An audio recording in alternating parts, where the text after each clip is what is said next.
It's wonderful to see you all again. I've got an extraordinary tale to tell you today. Bianca Vance sneered as she brushed a speck of dust off Elena's shoulder in front of the entire mourning congregation. I suppose preservationists don't believe in ironing their clothes, even for a funeral, she whispered, her voice carrying through the hushed, vaulted chapel of the memorial home. Elena Vance didn't flinch. She kept her eyes fixed on the small, white casket at the front of the room, surrounded by a sea of cloying lilies. The scent was overwhelming, sweet, thick, and smelling of rot hidden beneath perfume. It matched her aunt perfectly. Elena's hands were steady as she clutched a crumpled memorial program, her knuckles white against the cheap paper. She had spent the last 3 nights awake, tracing the architectural history of the Vance estate, but today wasn't about buildings. It was about her 7-year-old cousin, a child whose life had been cut short while Bianca was busy filming a day in the life, vlog in the next room. "Move over, Elena," Bianca muttered, nudging her with a sharp, designer-clad elbow. "The lighting from the stained glass is hitting your hair and making it look like a bird's nest.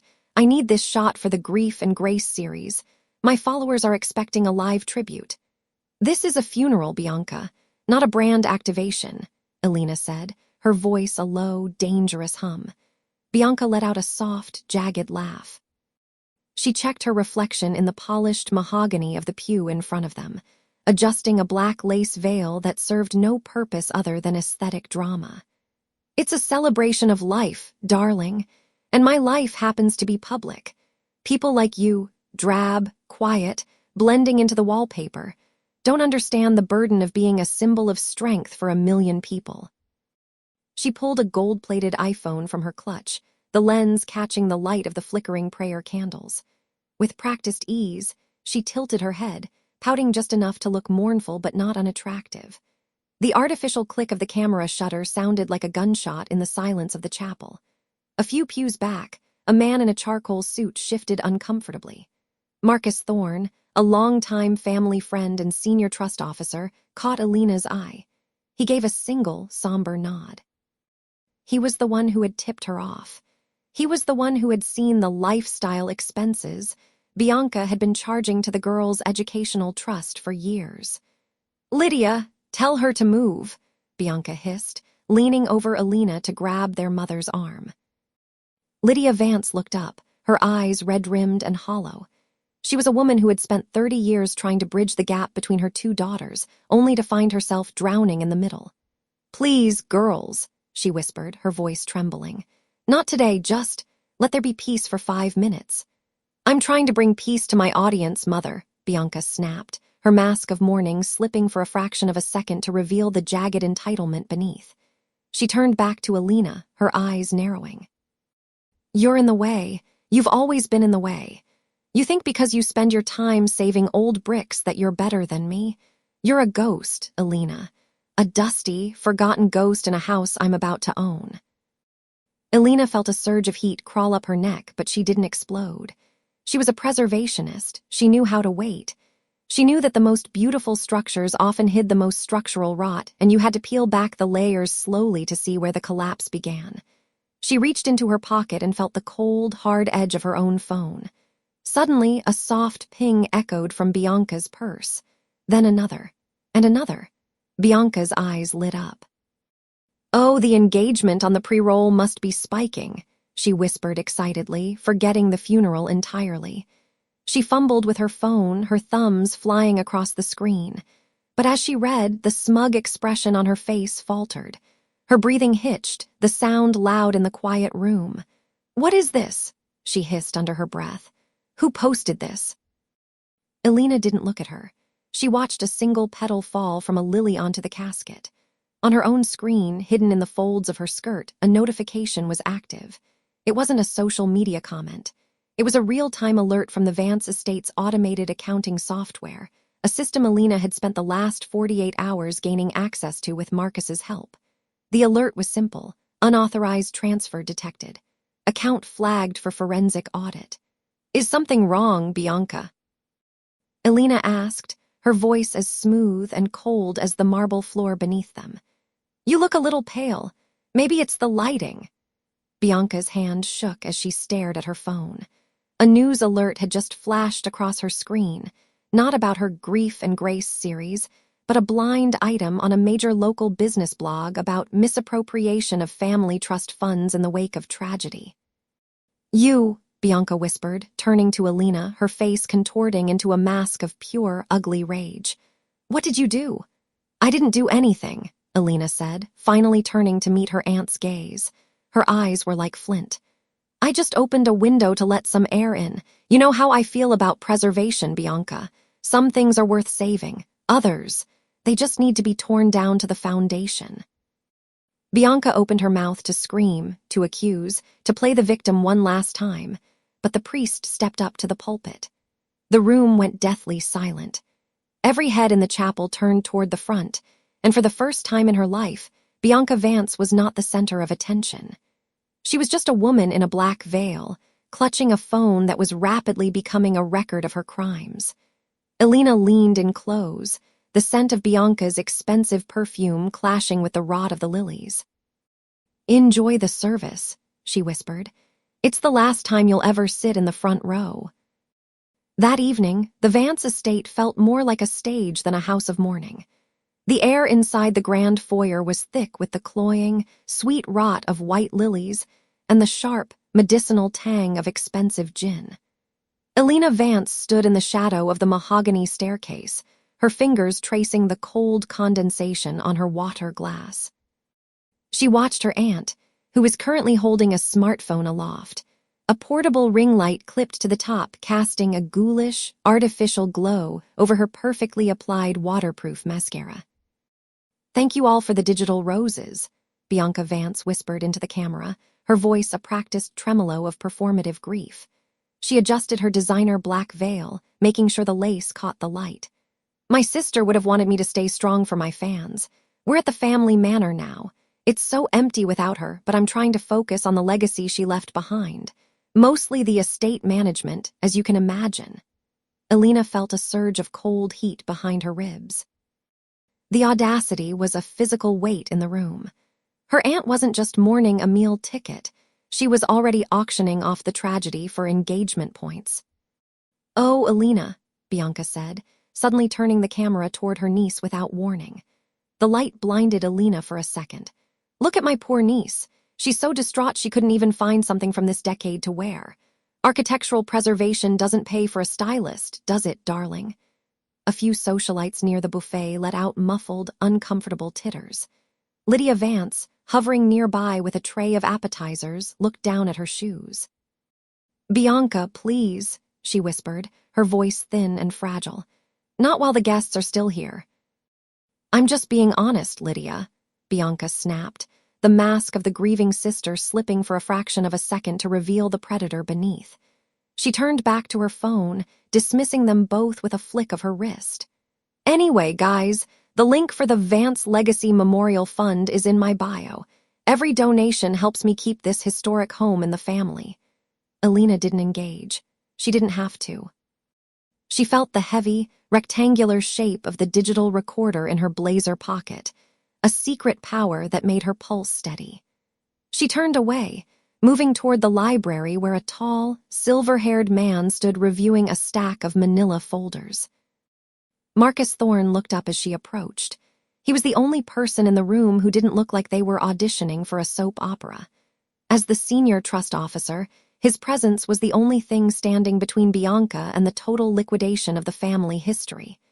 "The preliminary audit is finished," Marcus said, his voice a low baritone that barely carried past the library door. He handed her a single sheet of paper. "It's worse than we thought. Your aunt has been borrowing from the maintenance fund for 3 years. She's leveraged her expected inheritance against 3 different high-interest private loans." Elena scanned the numbers. The debt was staggering. Bianca wasn't just an influencer. She was a house of cards waiting for a breeze. "And the preservation clause." "Intact," Marcus confirmed, a small, knowing glint in his eyes. "But she doesn't know that yet. She thinks the title transfers automatically once the death certificate is filed." The sound of sharp, rhythmic clicks echoed against the parquet floor. Bianca marched into the library, her Laubautins sounding like a countdown. She didn't even look at Marcus before reaching for the folder in his hand. "Give me those," Bianca demanded, her grief act completely gone now that the camera was off. "I need to see the liquid asset list. I have a contractor coming tomorrow to give me an estimate on turning the East Wing into a content studio. This old museum needs to start turning a profit. The documents stay with me until the formal reading, Bianca," Marcus said calmly, stepping back. Bianca's face contorted, her eyes narrowing into slits. "Listen to me, you glorified accountant. My sister is gone. This house is mine. Elena is lucky I'm even letting her sleep in the attic tonight before I have her things moved to the curb. She doesn't belong in a place this valuable." Elena took a slow sip of her water, her gaze level and unnervingly still. "You should be careful with your words, Bianca. They have a habit of coming back to haunt you." "Is that a threat?" "From a girl who smells like wood glue and old blueprints." Bianca laughed, a harsh, jagged sound. "The reading is in 48 hours. Enjoy your last 2 nights of luxury, Elena. After that, you're just a stranger I used to know." Bianca turned on her heel and swept out, her perfume, something expensive and suffocating, lingering in her wake. Elena looked at Marcus. The countdown had officially begun. 48 hours, she whispered. "Will you be ready?" Marcus asked. Elena touched the recorder in her pocket, thinking of the preservation she had planned for her aunt's reputation. "I've been ready for years." The following afternoon, the air in Marcus Thorne's private study smelled of old leather and the sharp, metallic tang of a heavy floor safe being opened. Elena Vance sat in a wingback chair, her spine straight, watching as the man her father had trusted above all others retrieved a slender mahogany case. Marcus placed the case on the desk between them. He didn't speak immediately. The gravity of the moment hung heavy in the room, punctuated only by the rhythmic ticking of a grandfather clock in the hallway. He flipped the brass latches, revealing a document encased in protective acetate. "The original draft certificate of title," Marcus said, his voice a low resonance that calmed Elena's racing heart. "Your grandfather didn't just leave the house to the family, Elena. He anchored it with a preservation deed. It's a legal poison pill. The moment anyone attempts to sell the estate or alter its architectural integrity for commercial gain, the ownership automatically reverts to the Vance Heritage Trust." Elena reached out, her fingers tracing the edge of the acetate. She felt a surge of quiet power. This was the weapon. Bianca had spent weeks courting developers and lifestyle magazines, promising them a modernized minimalist masterpiece, once she cleared out the clutter.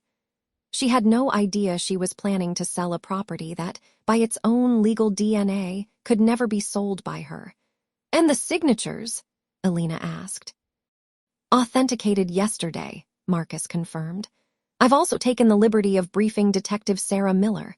She's been tracking the donations Bianca has been soliciting for her supposed Heritage Foundation. If Bianca attempts to use this house as collateral for her debts tomorrow, which we know she will, it moves from a civil dispute to a criminal fraud case." Elena tucked the copies of the certificate into her bag.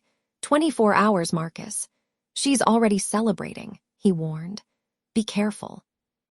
Arrogance makes people unpredictable. When Elena returned to the Vance estate an hour later, the house was no longer a sanctuary. It was a film set. The foyer was cluttered with ring lights and silver equipment cases. Bianca stood near the grand staircase, draped in a cream silk pantsuit that probably cost more than Elena's car. She was holding a flute of champagne in one hand and a smartphone in the other, barking orders at a young, frazzled assistant. "No, the lighting has to hit the crown molding," Bianca snapped, her voice echoing off the marble floors. "I want the followers to see exactly what I'm tearing down. We're calling the next series out with the old. It's about cleansing the space of its dusty past." She turned as Elena entered, her eyes raking over Elena's sensible wool coat and mud-stained boots with visible revulsion. "Oh, look, the help is back from her little errands. Did you find a studio apartment yet, Elena? Or are you planning to sleep in your preservation van?" Lydia Vance hovered in the background, her face pale. "Bianca, please. It's still Elena's home for now." "For now being the keyword, Mother," Bianca sneered, taking a deliberate sip of her champagne. She walked over to a small pedestal that held a hand-carved wooden model of the house, a gift Elena's father had made for her 10th birthday. With a casual flick of her manicured finger, Bianca tipped the model over. It hit the floor with a sickening crack, the delicate porch railing splintering. Elena's breath hitched, but she didn't move. She felt the weight of the document in her bag, the secret power that Bianca's vanity couldn't see. "Oops," Bianca giggled, though her eyes remained cold. "I suppose I'm just getting a head start on the demolition. You really should thank me, Elena. I'm liberating you from all this sentimentality. It's a burden you clearly can't afford." The assistant laughed nervously, catching the moment on camera. Bianca leaned in closer, the cloying scent of her lily-heavy perfume filling Elena's lungs. "Tomorrow at the reading, I'm going to enjoy watching the look on your face when the lawyers hand me the keys. I might even let you keep the scraps of that wooden toy, as a souvenir of your failure."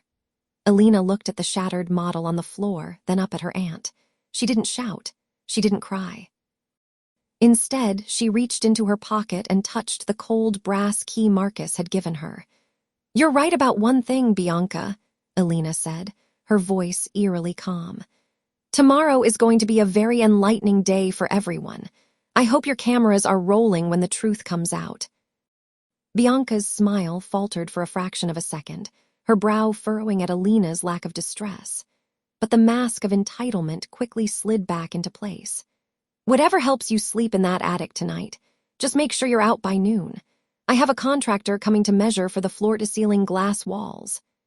As Bianca swept away, her heels clicking a sharp, arrogant rhythm against the wood, Elena knelt to pick up the broken pieces of her father's work. Lydia stepped forward, her hand trembling as she reached for Elena's shoulder. "She doesn't mean it, Elena. She's just excited." "She means every word, Mom," Elena whispered, standing up with the fragments clutched in her hand. But she forgot the most important rule of architecture. "What's that?" Lydia asked. Elena looked toward the stairs, where Bianca was already posing for another photo. "If you don't respect the foundation, the whole house comes down on your head." The countdown had reached 18 hours. Elena walked toward the stairs, the weight of the draft certificate feeling less like a burden and more like a gavel. Tomorrow, the sleeping lion wouldn't just wake up, she would strike. The morning of the Vance Heritage Gala arrived with a suffocating cloud of lilies and the chemical sting of hairspray. Elena Vance stood in the shadow of the grand staircase, watching the transformation of her childhood home into a hollow stage for Bianca's vanity. Caterers scurried across the hardwood, their footsteps muffled by the expensive rugs Bianca had ordered on credit she didn't actually have. Marcus Thorne stepped through the front door, his tailored suit a sharp contrast to the chaotic flurry of decorators. He caught Elena's eye and offered a curt, professional nod. He carried a slim leather briefcase, the kind that held the power to dismantle empires. "The final filings are complete," Marcus whispered as she led him into the sanctuary of the library. He didn't use her name. The walls had ears today. He pulled a single, crimson-sealed folder from his bag. "The trust remains ironclad. Every penny Bianca spent from the maintenance fund over the last 48 hours has been flagged as a personal liability. She's effectively bankrupting herself to pay for this party, and she doesn't even know the bill is coming due tonight." Elena ran her thumb over the cold, smooth seal. The weight of it felt like a whetted blade. "And the deed? In my pocket," he confirmed. "The moment she steps onto that stage to announce her vision for the estate, the legal transition triggers. She'll be trespassing on her own broadcast." The heavy oak doors swung open, the hinges groaning in protest. Bianca Vance swept in, her phone held aloft on a gimbal as she narrated to her digital audience. She was draped in a shimmering gold gown that cost more than a preservationist's annual salary. "And here we have the dusty archives," Bianca chirped into the camera, her voice dripping with performative sweetness. She turned the lens toward Marcus and Elena, her expression curdling the moment she realized she wasn't looking at a fan. "Oh, Marcus, I didn't realize the help was still hovering. Elena, shouldn't you be upstairs ironing the linens? Or are you planning on wearing that funeral shroud to my celebration?" I'm just ensuring the foundations are secure, Bianca, Elena said, her voice a calm, low vibration. You've moved a lot of weight into this house today. I'd hate for the floor to give way. Bianca let out a sharp, jagged laugh that echoed off the book-lined walls. She stepped closer, the cloying scent of her designer perfume filling the space between them. The only thing giving way is your grip on reality. Tonight, I'm announcing the demolition of this wing. This library is nothing but kindling for a new, glass-walled studio. I've already signed the preliminary contracts. Elena tilted her head, a ghost of a smile touching her lips. Are you sure that was wise? Signing documents without a full audit of the title can be complicated. Don't try to play grown-up with me, Bianca snapped, dropping the gimbal as her influencer persona slipped.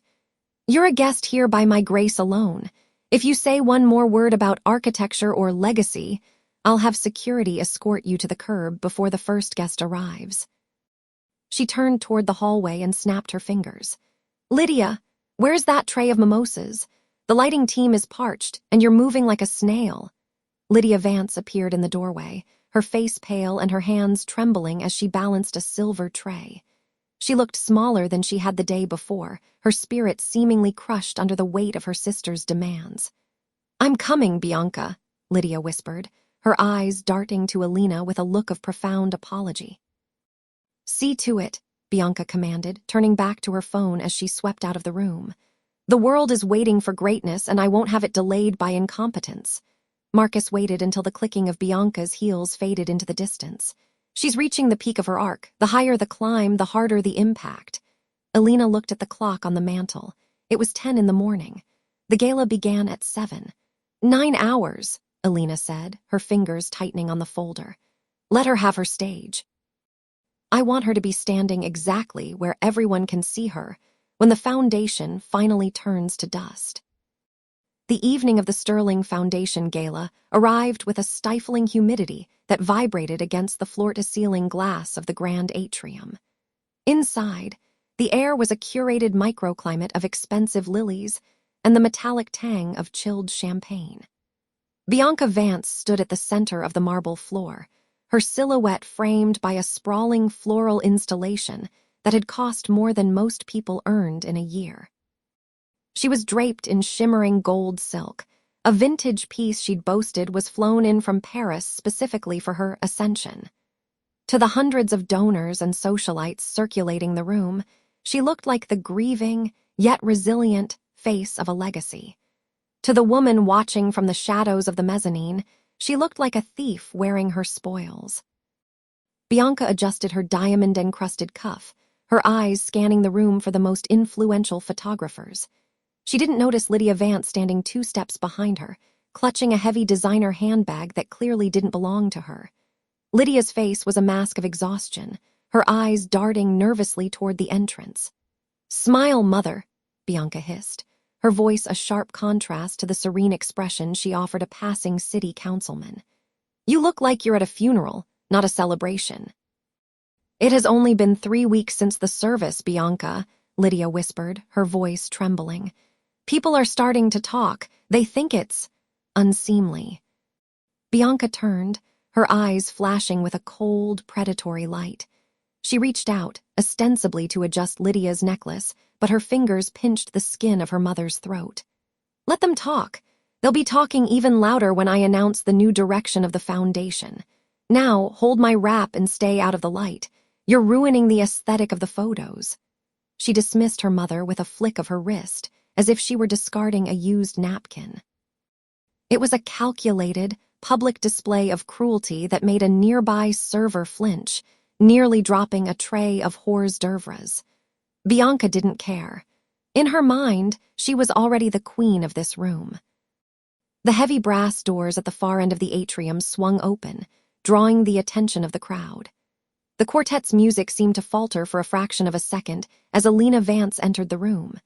She wasn't wearing gold. She wasn't wearing diamonds. She wore a tailored black suit of such architectural precision that it made Bianca's gown look like a costume.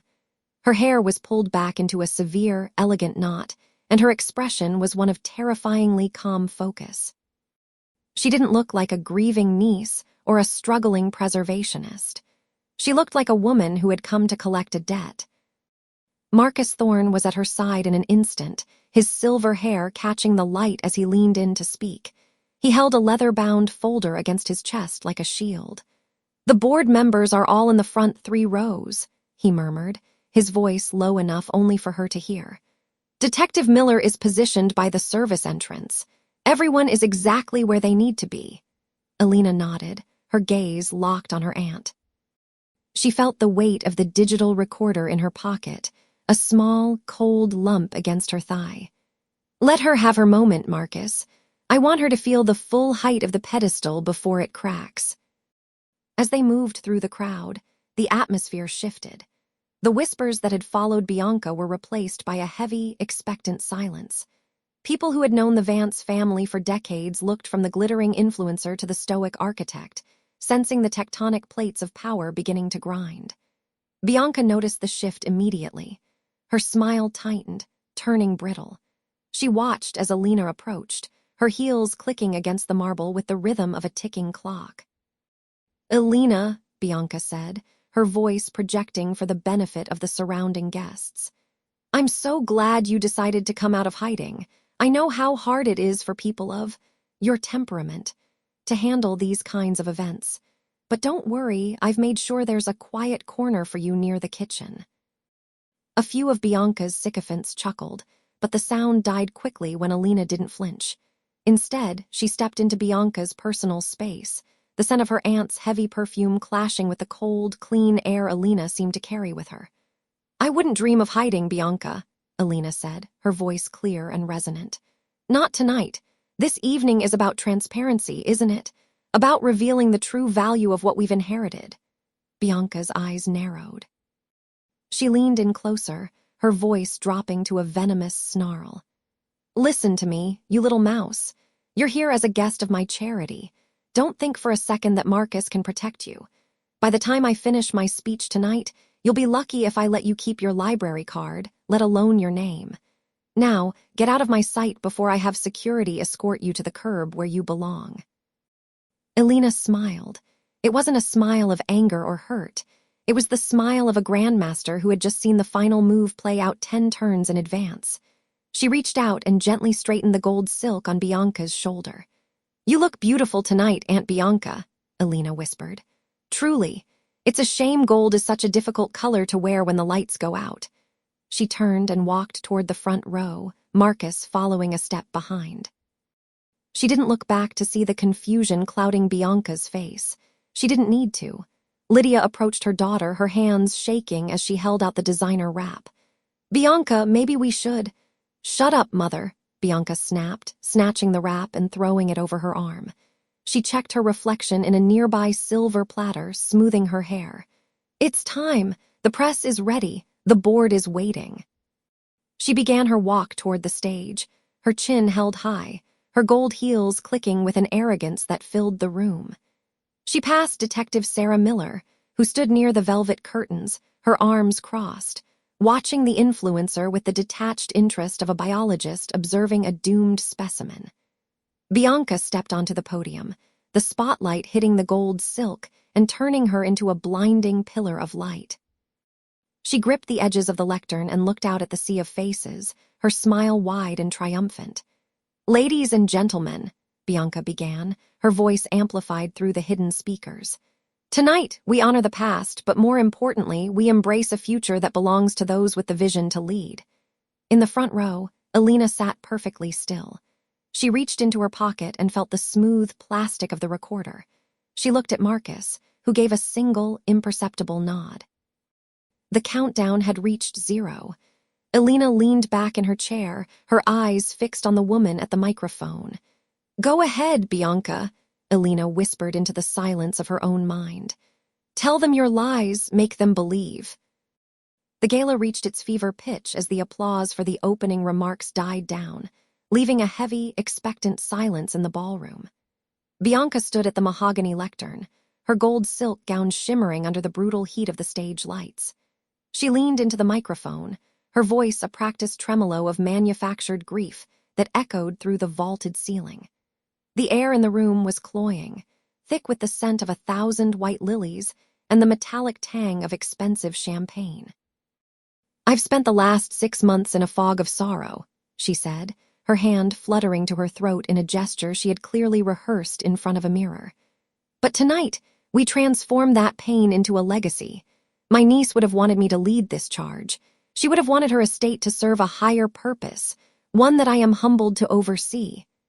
Elena sat in the front row, her spine a rigid line of ice. She felt the smooth, cold edges of the flash drive in her pocket, a secret weight that felt heavier than any mountain. Beside her, Marcus Thorne sat with his hands folded, his gaze fixed on the woman on stage with the clinical detachment of a surgeon about to make the first incision.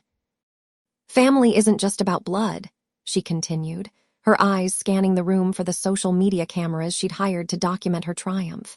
She spared a brief, dismissive glance toward Elena. "It's about who shows up when the lights go out. It's about who has the vision to carry the torch." Elena stood up. The movement was slow, a deliberate disruption of the carefully choreographed evening. The room went still, the kind of heavy, pressurized quiet that precedes a lightning strike. Bianca paused mid-sentence, her smirk faltering for a fraction of a second before she smoothed it over with a look of patronizing pity. "Elena, dear," she said into the microphone, her voice dripping with condescension. "I know this is emotional for you, but please, let's keep our dignity." "Marcus," Elena said. Her voice wasn't loud, but it carried to the back of the hall, cutting through the hum of the air conditioning. Marcus Thorne didn't say a word. He simply tapped a command on his tablet. The glowing Vance Legacy logo on the massive screen behind the podium flickered, distorted into static, and then vanished. In its place, a series of internal bank audits appeared, bold, red numbers highlighting millions moved into offshore accounts. Then, the audio began. It wasn't the soft, melodic music Bianca had requested. It was a raw, grainy recording of her own voice from the night of the funeral. "The girl is gone, Lydia. Stop crying and start signing. That money belongs to someone who can actually use it, not a ghost. I'm not letting a dead teenager's sentimentality stand in the way of my lifestyle." The recording looped, the words "dead teenager" hitting the crowd like a physical blow. Bianca's face didn't just change, it disintegrated. The practiced mask of the grieving aunt shattered, leaving behind something jagged and ugly. Her eyes, once wide with performative warmth, shrunk into frantic pinpricks as they darted toward the exit. The high-definition light of the projector caught the sudden, oily sheen of sweat on her forehead, turning her foundation into a muddy mask. Her jaw didn't just drop. It hung slack, her mouth working silently like a fish gasping for air in a dry bucket. The color fled from her cheeks in a visible tide, leaving her skin the gray, sickly hue of wet ash. Her posture, usually so rigid and regal, wilted until she seemed to shrink inside the gold silk of her dress. Lydia Vance gasped, her hand flying to her mouth as her wine glass slipped from her fingers, shattering against the marble floor with a sound like a gunshot. The red liquid bloomed across the white stone, a vivid stain that no one moved to clean. Marcus stood and stepped toward the center aisle, his expression one of grim, silent satisfaction. At the back of the hall, Detective Sarah Miller stepped into the light, her badge catching the glint of the chandeliers as she began her walk toward the stage. The donors in the first 3 rows recoiled, their chairs scraping back in a chorus of physical rejection, creating a literal void around the woman at the podium. "This is a fabrication," she shrieked, but her voice cracked, the sound thin and desperate against the booming echo of her own recorded cruelty. Elena stepped toward the stage, stopping just at the edge of the light. She didn't shout. She didn't need to. The silence of the room was her greatest ally. "The only mistake, Bianca, was thinking that silence could be bought with a dead girl's inheritance," Elena said. "The audit is complete. The police are waiting, and you are finished." Elena didn't wait for a response. She turned her back on the wreckage of her aunt's life and walked toward the grand mahogany doors. Her heels clicked a steady, rhythmic cadence against the stone, the sound of a woman who had finally put a ghost to rest. Behind her, the first pair of handcuffs clicked shut, but Elena didn't look back. She walked out into the cool night air, leaving the gold silk and the lies to rot in the light. The night air was sharp, tasting of ozone and the coming storm.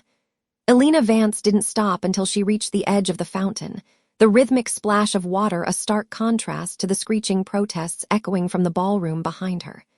She took a long, steadying breath, feeling the cool mist settle on her skin. For the first time in 3 years, the crushing weight in her chest had begun to lift, replaced by a cold, crystalline clarity. The heavy oak doors of the estate swung open again, spilling a harsh rectangle of yellow light across the gravel driveway. Bianca Vance was being led out, her gold silk dress snagged on the doorframe, a jagged metaphor for her unraveling life. Her hands were pulled behind her back, the silver of the handcuffs glinting under the portico lights. Detective Sarah Miller walked beside her, her expression as unyielding as granite, while 2 uniformed officers maintained a firm grip on the woman who had spent a lifetime believing she was untouchable. Bianca's face was a mask of jagged desperation, the carefully contoured makeup smeared into dark, hollow streaks beneath her eyes. Her gaze darted frantically from the cameras of the lingering gala guests to the cold, unimpressed faces of the police.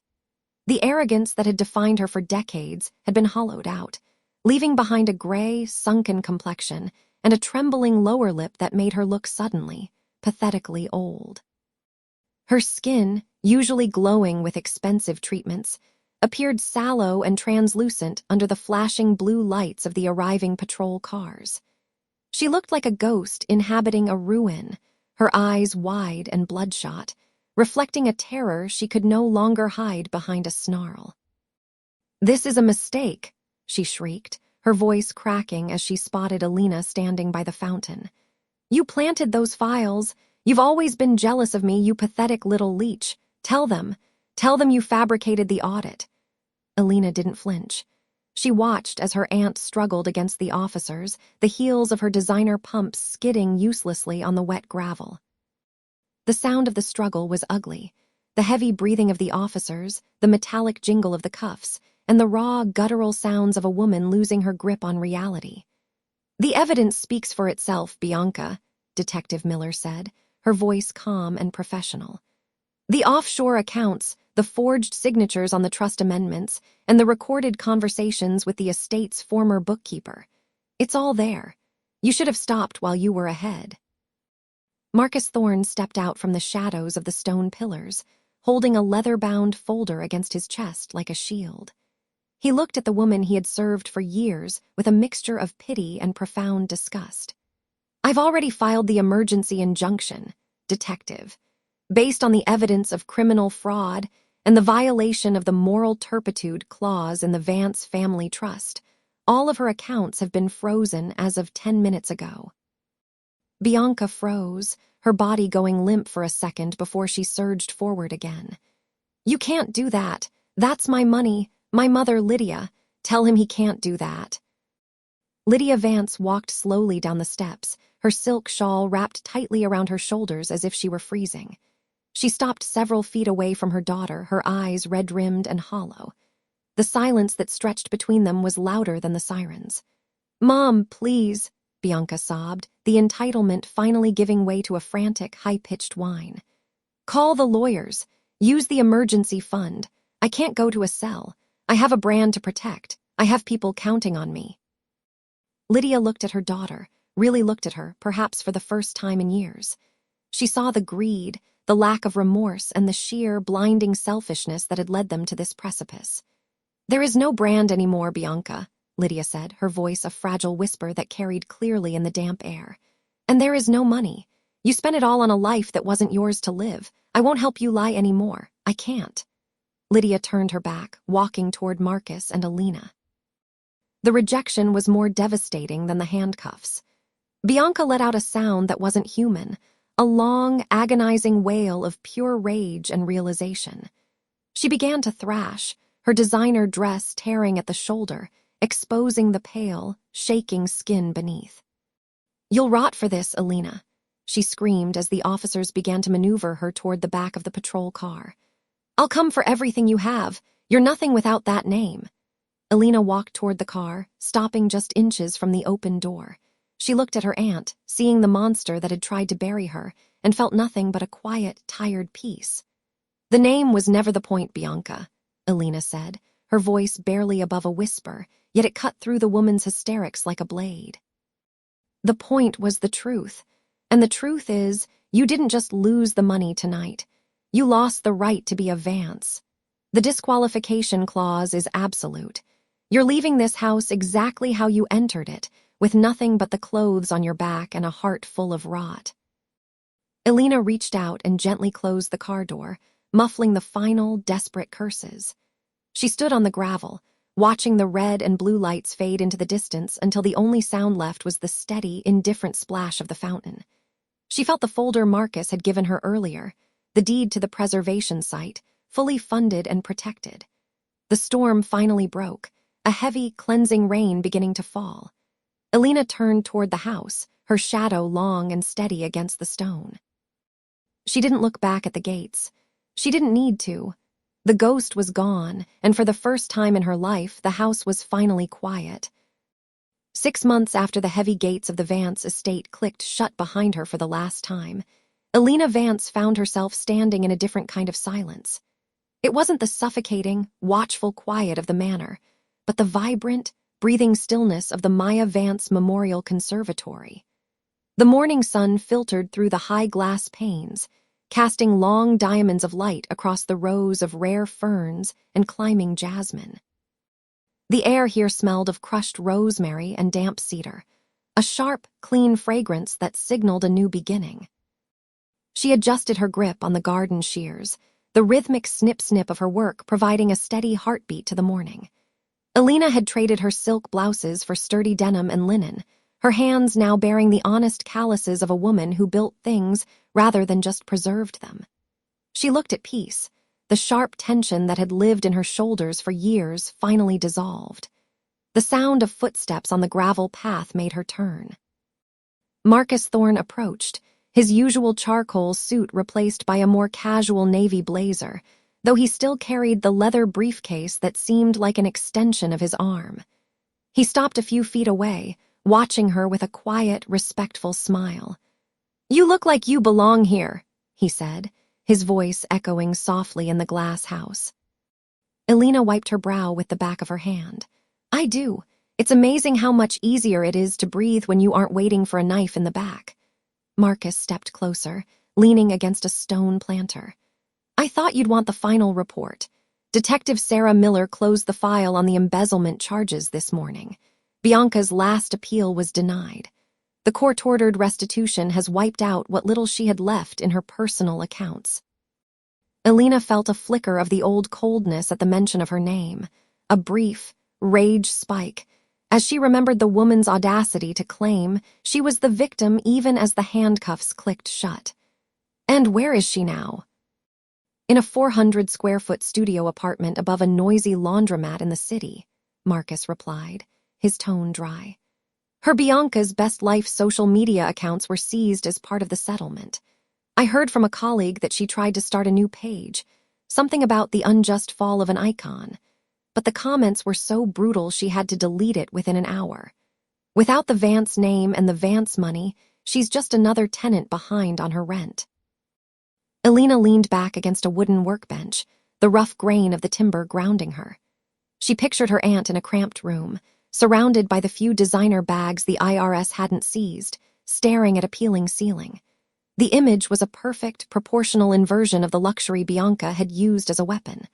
The woman who had sneered at Elena's modest life was now living one far humbler, stripped of the audience she craved. "She'll try to find someone else to leech off of," Elena said quietly. "She's tried," Marcus said, but Sarah Miller made sure the fraud conviction was very, very public. In this town, Bianca Vance is a cautionary tale, not a socialite. Even Lydia has stopped taking her calls. The mention of Lydia Vance brought a shadow to Elena's eyes. This was the cost of the justice she had sought, the total fracturing of what remained of her family. Lydia had moved to a quiet coastal retreat, unable to face the whispers at the club or the cold reality of her sister's betrayal. They spoke once a month, but the conversations were brittle, filled with the ghosts of things left unsaid. Elena had won the war, but the casualty list included her own sense of familial belonging. "How is the trust for the site?" Elena asked, shifting the focus. "Fully funded," Marcus assured her. "The endowment from the disqualification clause is more than enough to keep this conservatory running for a century. Maya's name will be on every scholarship we award." Elena walked toward the center of the conservatory, where a small granite plaque sat nestled among a bed of white lilies. She ran her fingers over the engraved letters. "For Maya, may her garden always grow." The weight of the heavy brass key in her pocket felt different now. It wasn't a key to a prison or a tomb, but to a sanctuary. She had lost her niece, her aunt, and the home she grew up in, but she had gained a legacy that couldn't be bought or stolen. "She would have loved the jasmine," Marcus said softly, standing beside her. "She would have loved the noise," Elena corrected him, a bittersweet smile touching her lips. She could almost hear the phantom sound of a child's laughter echoing against the glass. She looked out through the conservatory doors toward the public park she had helped fund. Families were beginning to gather, children running across the grass that Bianca had once wanted to pave over for a luxury development. Elena Vance was no longer the sleeping lion. She was the guardian of this dirt and this memory.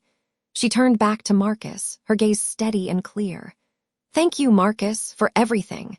"What will you do now?" he asked. Elena picked up her shears, her eyes fixed on a stray vine that needed tending. "I'm going to finish the pruning. And then I think I'll just stay here for a while. It's finally quiet enough to hear the birds." As Marcus walked away, the sound of his footsteps fading into the distance, Elena stood alone in the center of her creation. The storm had passed, the rot had been cleared, and in the garden she had built from the ashes of a betrayal, the first flowers of a true spring were finally beginning to bloom. She didn't look back at the life she'd left behind. She simply reached out and touched a green leaf, feeling the pulse of something honest and growing beneath her hand.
I hope you enjoyed this wild story. Don't forget to subscribe for more. See you in the next one.